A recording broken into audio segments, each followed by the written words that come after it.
মুখে পানি আসার মতো আপনাদেরকে আজকে একটি ভর্তা করে দেখাবো। আসসালামু আলাইকুম everyone, welcome to Sharmin lifestyle. আশা করি ভালো আছেন। আলহামদুলিল্লাহ আমিও ভালো আছি। কাঁচা কলা, কাঁচা আম, পাকা তেঁতুল দিয়ে এই ভর্তাটা আজকে আমি করব। ভর্তাটা করে খাওয়ার জন্য আজকে আমরা একটা সুন্দর পরিবেশে চলে গিয়েছিলাম। দেখেন এখানে একটা খোলা জায়গা, তো এই জায়গাটাকে আমরা সাধারণত চর বলে থাকি। এর পিছনে কিন্তু ব্রহ্মপুত্র নদ আছে। প্রচণ্ড গরমে রোদে অতিষ্ঠ হয়ে আমরা সবাই চরে গিয়ে বসেছিলাম। সেখানে কিন্তু ভালো বাতাস ছিল। ভর্তা করার জন্য আমরা আম, কাঁচা কলা ছিলে নিয়েছি। এই কলায় কিন্তু প্রচুর পরিমাণে বিচি থাকে।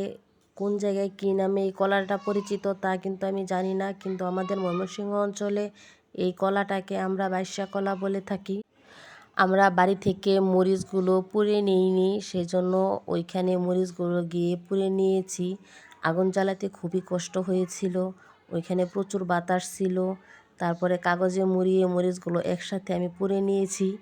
কাঁচা কলা ভর্তা করতে গেলে লেবু পাতাটা দিতে চেষ্টা করবেন। লেবু পাতা দিলে ভর্তার ফ্লেভারটা অনেক অন্যরকম হয়, খেতেও খুব মজা হয়।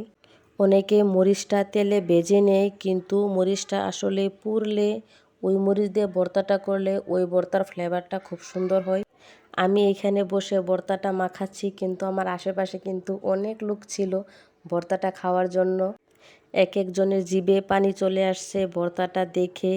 আমারও এখন ভয়েস দেওয়ার সময় ভর্তাটা দেখে অলরেডি জিভে পানি চলে আসছে।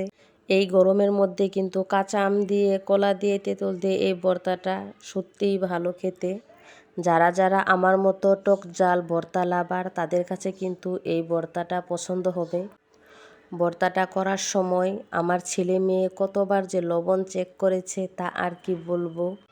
আর আমি কিন্তু ভর্তাটার ভিতরে অনেকগুলো মরিচ দিয়েছি। মরিচের ব্যাপারটা যার যার স্বাদ মতো দিবেন। আমরা একটু ঝাল পছন্দ করি, তার জন্য অনেকগুলো মরিচ দিয়েছি। আর দেখেন ভর্তা খেয়ে আমার ছেলে মেয়ের মুখের কী অবস্থা। তাদের মুখ দেখেই বুঝতে পারছেন অবশ্যই ভর্তাটা কত মজা হয়েছিল। আমার ভাইয়ের মেয়ে ভর্তাটা খাওয়ার জন্য কলা পাতা কেটে এনেছে, তারা খুব মজা করেছিল। আমরা কিন্তু সবাই একসাথে বসে খাওয়ার জন্য ওইখানে একটা পাটিও বিছিয়ে নিয়েছিলাম। দেখেন আমাদের পিছনে গরু আসছে ভর্তা খাওয়ার জন্য।